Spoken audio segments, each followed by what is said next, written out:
Assalamualaikum warahmatullahi wabarakatuh. Waalaikumsalam. Selamat sore teman-teman. Saya di sini selaku moderator dari kelompok 7 dan saya akan memberikan waktu 30 menit untuk kelompok 7 beserta pertanyaan. Silakan dimulai dari sekarang. Oke, terima kasih. Berikut anggota dari kelompok 7 ada saya Witarimu dengan NIM 22391440117. Ada Dimas Wahyu dengan NIM 22914136. Dan halo, saya Iqbal, NIM-nya 225918021. Yang terakhir, Saya Ferdinand Manindra dengan NIM 25391480020. Oke, bab 1 sistem manajemen perawatan. Jadi manajemen perawatan sendiri bertujuan untuk memastikan keandalan dan efisiensi dari peralatan dan mesin. Manajemen perawatan ini melibatkan perencanaan, penjadwalan, dan pelaksanaan tugas perawatan untuk mencegah terjadinya kegagalan peralatan dan memastikan kinerja operasionalnya. Contoh yakni CMMS, yaitu software untuk membantu merencanakan, menjadwalkan, melacak, dan mendokumentasikan aktivitas dari perawatan. Selanjutnya jenis-jenis strategi perawatan. Yang pertama ada preventive maintenance, yaitu perawatan yang terjadwal dan tujuannya untuk mencegah terjadinya kerusakan yang tidak diharapkan. Kedua ada perawatan prediktif, yaitu memanfaatkan teknologi canggih untuk memantau kondisi peralatan dan memprediksi kegagalan sebelum terjadi. Yang ketiga ada perawatan korektif, yaitu perawatan yang dilakukan setelah terjadinya kerusakan atau kegagalan pada suatu peralatan atau sistem. Yang keempat ada perawatan berbasis penggunaan, yakni jenis perawatan di mana kegiatan pemeliharaan dilakukan berdasarkan seberapa banyak atau seberapa lama suatu peralatan digunakan. Kemudian yang kelima ada rekayasa keandalan, yaitu menggabungkan strategi pencegahan dengan prinsip keandalan untuk mengurangi risiko kegagalan dan memperpanjang umur dari peralatan.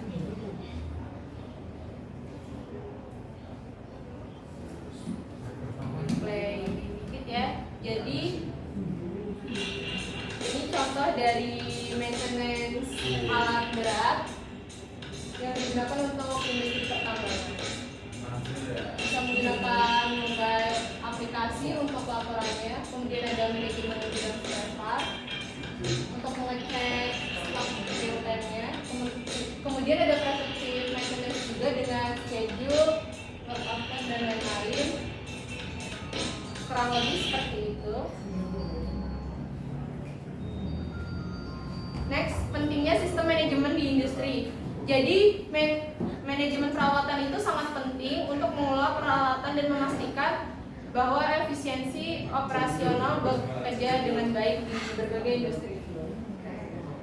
Perannya yakni pertama meningkatkan keandalan peralatan, kedua meningkatkan kualitas layanan dan ketepatan waktu bagi pelanggan, ketiga mengurangi biaya operasional yang terkait dengan kegagalan peralatan, keempat meningkatkan produktivitas dengan meminimalkan waktu henti, yang kelima mendukung keselamatan dan kepatuhan terhadap peraturan, kemudian berkontribusi terhadap profitabilitas industri secara keseluruhan, dan yang terakhir menyelaraskan aktivitas perawatan dengan tujuan produksi.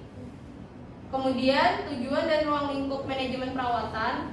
Sasaran manajemen perawatan ini meliputi memaksimalkan keandalan peralatan, meminimalkan biaya, dan memastikan keselamatan. Tujuannya menurut John Bockrantz yaitu pertama untuk memastikan pengoperasian dari peralatan, kemudian memaksimalkan umur aset, mengoptimalkan biaya perawatan, dan menyelaraskan strategi perawatan dengan tujuan bisnis. Bisa perawatan preventif, prediktif, atau korektif. Kemudian ruang lingkup manajemen sistem perawatan mencakup berbagai aspek yang saling terikat untuk memastikan keberlanjutan dan efektivitas operasional seluruh sistem. Ruang lingkupnya seperti yang bisa dilihat dari gambar ada 6. Selanjutnya hubungan manajemen sistem perawatan dengan produktivitas dan keamanan. Jadi manajemen sistem perawatan itu memiliki hubungan erat dengan produktivitas dan keselamatan kerja di lingkungan industri.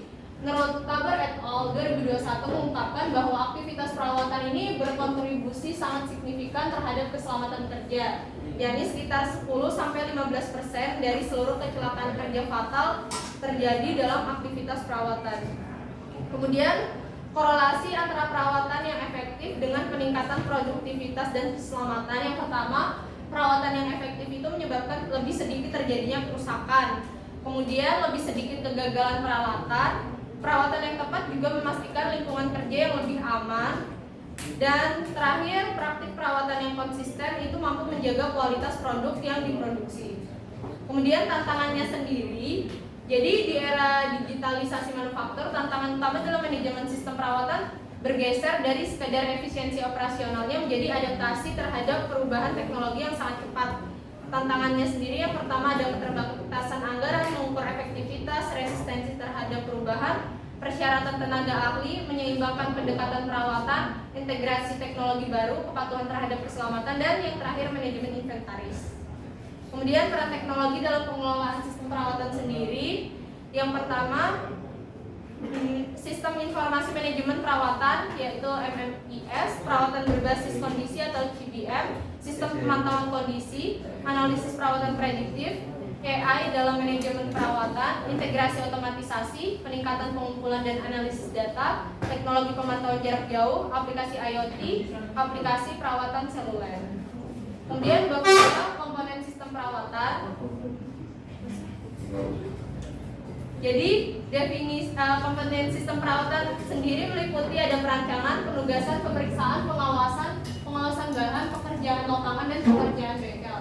Komponennya sendiri yang pertama ada strategi perawatan, industri dan sumber daya manusia, perencanaan dan penjadwalan, pengelolaan inventaris dan sirkuit cadang, manajemen teknologi dan sistem informasi, metode dan teknik perawatan, pengukuran kinerja dan analisis, keselamatan, kesehatan, dan lingkungan, dan yang terakhir ada manajemen biaya. Kemudian prinsip-prinsip dasarnya sendiri yang pertama ada RCM, yaitu memastikan keandalan dan keselamatan alat dengan menentukan jenis pemeliharaan yang paling efektif. Kemudian ada condition based maintenance, yaitu menggunakan data waktu nyata dan pemantauan kondisi untuk menentukan kapan pemeliharaan tersebut diperlukan. Kemudian ada total productive maintenance, yakni melibatkan seluruh karyawan untuk menjaga dan meningkatkan keandalan mesin untuk mencapai 0 kerusakan, 0 kecelakaan, dan 0 cacat produksi. Kemudian ada corrective maintenance, continuous improvement processes, preventive maintenance. Dan selanjutnya alasan penting kenapa prinsip manajemen perawatan yang pertama ada efisiensi operasional, mencapai sasaran perawatan, dan kepuasan karyawan. Siklus hidup sistem dan perawatan dapat dilihat sebagai berikut dari desain, dan yang terakhir ada penghentian atau pergantian dari mesin dan peralatan. Konsep RTM sendiri, jadi menurut penelitian Nunes et al. 2023, RTM adalah pendekatan keandalan untuk memilih strategi pemeliharaan yang paling efektif dan efisien secara biaya. Kemudian ada CBM, TBM, dan berikut perbedaannya bisa dilihat. Ada waktu perawatan, implikasi biaya, gangguan operasional, dan prediktibilitas versus adaptabilitas. Baik, berikutnya kita akan membahas lebih dalam tentang perencanaan sistem perawatan. Jadi hal penting adalah pentingnya perencanaan dalam manajemen perawatan. Manajemen perawatan yang efektif bertujuan untuk memperbaiki kerusakan dan mencegah kegagalan melalui strategi perencanaan yang matang. Perencanaan perawatan itu untuk dilakukan karena beberapa hal. Karena empat hal ini: meminimalkan downtime, mengoptimalkan penggunaan sumber daya, memperpanjang umur pakai peralatan, meningkatkan keselamatan di tempat kerja, memenuhi persyaratan regulasi, mengimplementasi metodologi, juga manajemen inventaris sumber daya. Nah, sekarang proses perencanaan perawatan. Perencanaan perawatan adalah proses inti dalam manajemen perawatan yang berfokus dalam menentukan kebutuhan perawatan aset secara sistematis untuk menjadi fungsi yang diharapkan dapat tercapai dengan efektivitas yang efisiensi tinggi. Langkah-langkahnya ini ada 5 itu. Nah, sekarang untuk penyusunan rencana perawatan jangka pendek dan jangka panjang ada 3 poin utama perawatan rencana jangka pendek. Yang pertama identifikasi kebutuhan segera, yang kedua penjadwalan tugas, dan berikutnya koordinasi untuk eksekusi. Yang berikutnya perawatan rencana jangka panjang dimulai dengan analisis prediktif, dilanjutkan dengan perencanaan strategis, dan diakhiri dengan integrasi dengan tujuan bisnis. Yang terakhir ada perbedaan dan sinergi. Data dari pelaksanaan rencana jangka panjang pendek dapat digunakan untuk menyempurnakan prediksi dalam rencana jangka panjang, sementara strategi jangka panjang memberikan langkah untuk prioritas jangka pendek. Berikutnya bab 4 ya, tentang jenis-jenis sistem perawatan. Ada beragam, mari kita bahas satu persatu. Perawatan preventif yang pertama dirancang untuk mencegah kegagalan perawatan melalui intervensi terjadwal. Aktivitasnya mencakup inspeksi rutin, pelumasan, dan penggantian komponen sebelum mencapai masa kritis. Berikutnya ada perawatan preventif, dilaksanakan setelah terjadinya kegagalan untuk mengembalikan fungsi peralatan. Intinya di situ. Berikutnya perawatan prediktif, memanfaatkan teknologi pemantauan kondisi untuk mendeteksi tanda-tanda kegagalan secara dini. Teknologi yang dimaksud adalah sensor dan yang mendukungnya sensor itu. Berikutnya ada perawatan proaktif dan reaktif, berfokus pada identifikasi dan eliminasi akar penyebab kegagalan seperti analisis kegagalan berulang atau peningkatan desain menurut Kumargan Pandey tahun 2011. Sebaliknya, perawatan reaktif bersifat responsif dan hanya dijalankan setelah kegagalan terjadi. Berikutnya, condition based maintenance, mengintegrasikan data real time dari sensor untuk menentukan waktu optimal perawatan. Menjelaskan bahwa CBM efektif pada peralatan dengan pola keausan kompleks seperti turbin atau sistem hidrolik. Khusus untuk itu sangat efektif. Berikutnya adalah life cycle asset management, mempertimbangkan tahap perancangan operasi hingga pensiun aset. Smith menyarankan penggunaan analisis biaya siklus hidup (LCCA) untuk mengoptimalkan anggaran perawatan. Dan berikutnya ada pengelolaan teknologi baru dalam perawatan. Nah, ada inovasi seperti Internet of Things (IoT), kecerdasan buatan AI, dan digital twin, revolusi praktik perawatan. Bahwa AI mampu menganalisis data sensor secara real time untuk memprediksi kegagalan dengan akurasi 90%, tanpa ada kelelahan, tanpa ada protes, tanpa ada demo. Berikutnya, pemulihan sistem perawatan harus disesuaikan dengan karakteristik aset. Yang berikutnya ada risiko operasional, dan berikutnya ada ketersediaan sumber daya. Harus ada korelasi yang solid lah gitu di 3 hal ini. Ya, selanjutnya yaitu bab 5, implementasi sistem perawatan. Yang pertama, proses implementasi sistem itu dimulai dari penilai awal dan analisis kebutuhan sampai ke monitoring dan evaluasi kerja. Lalu diperlukan juga penunjukan tim perawatan yang efektif. Sebagai faktor keberhasilan tim perawatan itu yang pertama ada komunikasi yang efektif, kolaborasi lintas fungsi, motivasi dan reward system, dan juga kepemimpinan yang inisiatif. Tim perawatan yang efektif harus terdiri dari individu dengan kombinasi keahlian teknis, kemampuan analitis, serta soft skill yang memadai.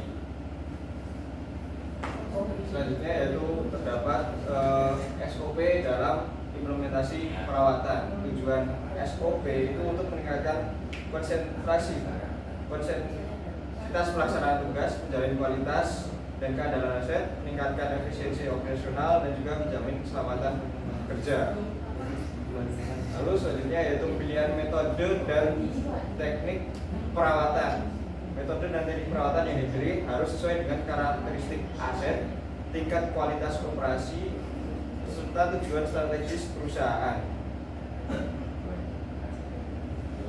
Terus pengelolaan waktu dan sumber daya dalam implementasi perawatan. Strategi pengelolaan waktu dalam perawatan itu pertama perencanaan dan penjadwalan perawatan yang struktur, prioritas pekerjaan perawatan, estimasi durasi aktivitas, penggunaan teknologi, monitoring real time. Yang selanjutnya itu strategi pengelolaan sumber daya dalam perawatan. Yang pertama ada manajemen sumber daya manusia, suku cadang, teknologi monitoring dan absorpsi.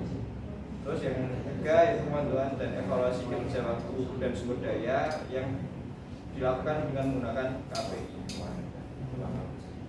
Nah, selanjutnya pemantauan dan pengawasan kinerja perawatan itu menggunakan indikator kinerja perawatan atau KPI maintenance. Lalu selanjutnya dokumentasi dan pelaporan hasil perawatan. Dokumentasi yaitu mencatat setiap aktivitas perawatan yang dilakukan, sedangkan pelaporan menyajikan data tersebut dalam format yang dapat dianalisis untuk evaluasi dan pengambilan keputusan. Selanjutnya bab 6 mengenai penggunaan teknologi dalam sistem perawatan. Teknologi informasi dalam manajemen sistem perawatan. Nah, dalam konteks manajemen perawatan merujuk pada penggunaan sistem komputer, perangkat lunak, jaringan, dan alat berbasis data untuk mendukung kegiatan pemeliharaan aset industri. Contoh teknologinya yaitu seperti CMMS, AI, machine learning, dan lain sebagainya. Yang pertama, sistem manajemen perawatan berbasis komputer atau CMMS, yaitu sekumpulan program perangkat lunak dan berbasis data yang dirancang untuk mengolah, menyimpan, dan mengolah data yang berkaitan dengan aktivitas pemeliharaan aset dan manajemen inventaris secara efektif. Fungsinya untuk pengolahan aset, perawatan, persediaan, dan pelaporan. Selanjutnya, penggunaan IoT dalam pemeliharaan, yaitu konsep di mana berbagai perangkat fisik seperti sensor, mesin, dan alat berat saling terhubung melalui jaringan internet untuk mengumpulkan, bertukar, dan menganalisis data secara real time. Komponennya yaitu seperti sensor, aparatur, saluran komunikasi, platform, dashboard, dan lain sebagainya. Selanjutnya, perawatan prediktif dengan sensor dan big data. Perawatan prediktif yaitu sebagai strategi berbasis kondisi yang dilakukan dengan menganalisis dan mengevaluasi parameter degradasi signifikan untuk memperkirakan kerusakan di masa depan. Jadi peran sensor dalam predictive maintenance yaitu mengumpulkan datanya, dan big data yaitu menyimpan sebagai penyimpanan datanya. Selanjutnya yaitu IR dan VR dalam perawatan.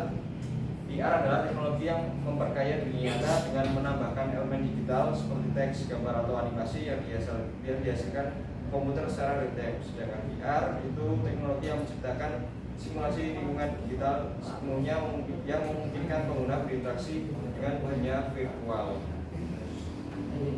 Nah, peran VR dalam maintenance yaitu panduan perbaikan real time, pelatihan, terus peningkatan akurasi. Sedangkan peran VR sendiri yaitu seperti visualisasi kompleks dan uji coba prosedur.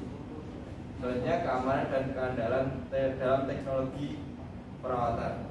Dengan semakin luasnya penerapan kecerdasan buatan, IoT dan big data dalam perawatan memungkinkan perawatan berbasis kondisi secara real time, namun membuka kerentanan baru terkait keamanan cyber dan integritas data. Tantangannya yaitu kompleksitas sistem terintegrasi, ancaman keamanan cyber, kualitas data yang kurang SDM yang terampil, serta biaya implementasi yang cukup mahal. Selanjutnya yaitu kecerdasan buatan atau AI. Perawatan cerdas dengan AI mengacu pada penggunaan algoritma pembelajaran, mesin analitik prediktif, dan pemrosesan data besar untuk meningkatkan perawatan aset industri. Perannya yaitu deteksi anomali, deteksi kerusakan, optimasi jadwal perawatan, dan optimalisasi usaha perawatan. Baik, untuk selanjutnya yaitu pengelolaan sumber daya dalam sistem perawatan. Nah, yang pertama, manajemen sumber daya manusia untuk perawatan. Nah, dalam perencanaan SDM, manajemen perawatan sendiri adalah pendekatan strategis untuk mengelola tenaga kerja agar lebih efektif dan efisien. Nah, selanjutnya, pengembangan kompetensi. Nah, dalam pengembangan kompetensi ini melibatkan pengembangan kompetensi teknis karyawan melalui pelatihan dan sertifikasi, pengolahan jadwal kerja yang tepat, serta pembagian tugas yang jelas. Terus selanjutnya yaitu pelatihan berkelanjutan.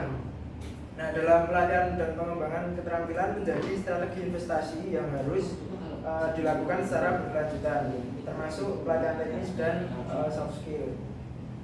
Terus selanjutnya, pelatihan dan pengembangan keterampilan perawatan. Yang pertama, perawatan mandiri, yaitu memberdayakan operator mesin agar mampu melakukan perawatan dasar secara rutin tanpa bergantung sepenuhnya terhadap teknisi perawatan. Terus yang kedua, pemeliharaan preventif. Nah, pendekatan pemeliharaan yang dilakukan secara berkala untuk mencegah terjadinya kerusakan atau kegagalan mesin. Untuk yang terakhir yaitu manajemen perawatan mesin. Nah, menitik beratkan pada aspek manajerial dalam pengelolaan perawatan mesin, termasuk pengelolaan SDM dan juga anggaran. Terus selanjutnya ada pengelolaan tim perawatan yang efektif. Yang pertama itu ada tim khusus. Nah, pembentukan tim ini dengan keahlian teknis sesuai dengan bidang mesin yang dirawat. Terus yang kedua, penjadwalan. Dalam perencanaan dan penjadwalan pemeliharaan untuk mengoptimalkan penggunaan tenaga kerja. Terus yang ketiga, kompetensi, pengembangan kompetensi dan pemeliharaan berkelanjutan. Nah, pengelolaan tim perawatan yang efektif adalah kunci untuk menjaga ketersediaan peralatan, pengelolaan tim yang baik, melibatkan struktur organisasi yang jelas dan komunikasi yang efektif. Terus selanjutnya, pengelolaan material dan spare part. Yang pertama, mengidentifikasi dan mengklasifikasi semua jenis suku cadang dan material yang dibutuhkan. Terus merencanakan pengadaan dengan mempertimbangkan kebutuhan aktual dan proyeksi penggunaannya. Terus yang ketiga, pengaturan penyimpanan yang baik dan penerapan prinsip-prinsip seperti 5S. Nah, dalam pengolahan material dan spare part ini adalah proses sistematis dalam mengatur, mengendalikan dan memelihara persediaan bahan serta sumber cadang yang digunakan untuk operasional. Selanjutnya, pengelolaan anggaran dan biaya perawatan. Nah, yang pertama yaitu perencanaan anggaran dengan mempelajari sejarah biaya pemeliharaannya sebelumnya. Terus yang kedua ada pengendalian biaya dengan memadukan realisasi pengeluaran perawatan secara rutin. Terus yang terakhir, evaluasi. Nah, evaluasi ini dengan membandingkan anggaran dan realisasi biaya serta dampaknya terhadap produksi. Terus masuk ke bab 7 yaitu evaluasi dan pengendalian kinerja. Mohon maaf, masuk ke bab 8 yaitu evaluasi dan pengendalian kinerja sistem perawatan. Yang pertama, indikator kinerja utama atau KPI dalam sistem perawatan. Ketersediaan, mengukur persentase waktu mesin setiap beroperasi. Terus menunjukkan kemampuan mesin beroperasi tanpa gangguan dalam jangka waktu tertentu. Yang selanjutnya, memberikan informasi tentang frekuensi dan durasi downtime. Selanjutnya ada teknik evaluasi kinerja perawatan.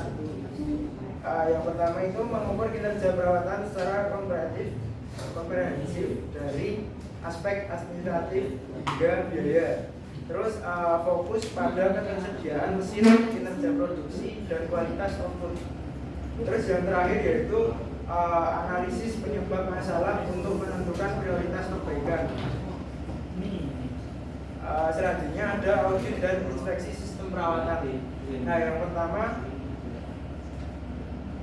yaitu memeriksa prosedur kebijakan dan praktik perawatan.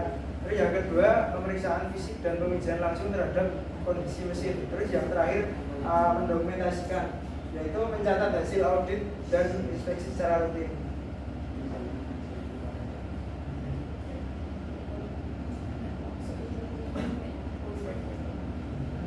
Selanjutnya analisis penyebab masalah dan perbaikan. Yaitu yang pertama adalah definisi masalah, terus pengumpulan data, pengendalian dan juga implementasi solusi. Terus selanjutnya pengendalian mutu dalam perawatan-peralatan. Yang pertama ada penetapan standar, perencanaan, inspeksi dan juga pengujian. Terus ada pengolahan perawatan berkelanjutan. Yang pertama ada perencanaan seperti pemindahan kondisi, terus ada pelaksanaan dan juga monitoring. Terus penilaian dan optimalisasi perawatan. Yang pertama ada pengurangan biaya, peningkatan efisiensi, penghematan energi.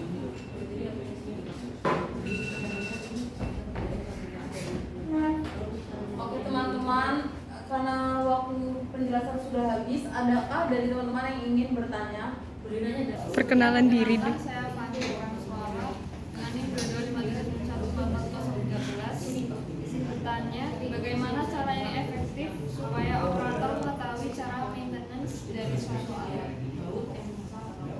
Oke, jawab ya dari pertanyaan yang banyak tadi.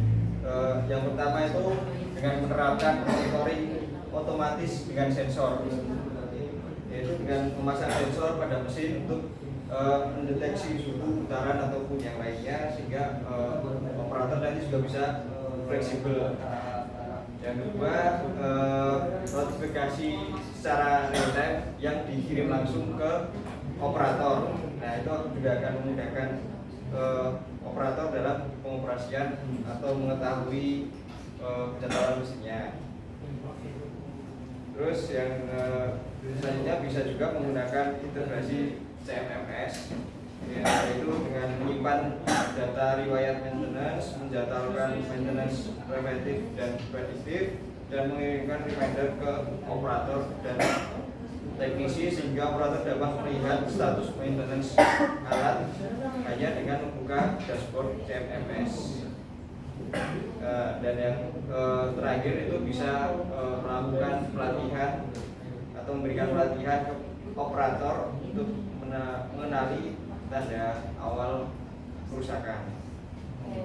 Baik, dari jawabannya apakah sudah cukup? Baik, terima kasih. Mungkin dari kelompok 7 kami cukupkan. Terima kasih atas perhatiannya dan mohon beri applause.